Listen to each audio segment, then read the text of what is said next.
it can do something that looks like the job.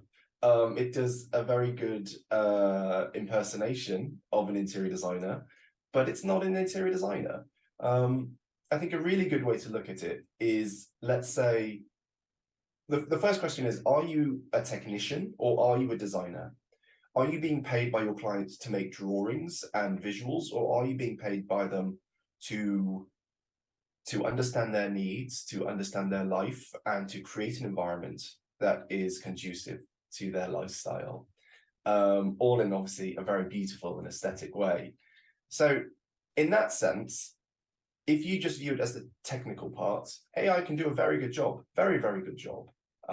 Sure, the images aren't perfect, but they get you a long way there. Um, and a good way to view, if you want to use AI, is view them as a junior. So um, let's say you're a creative director or an art director or a senior partner in a large design firm.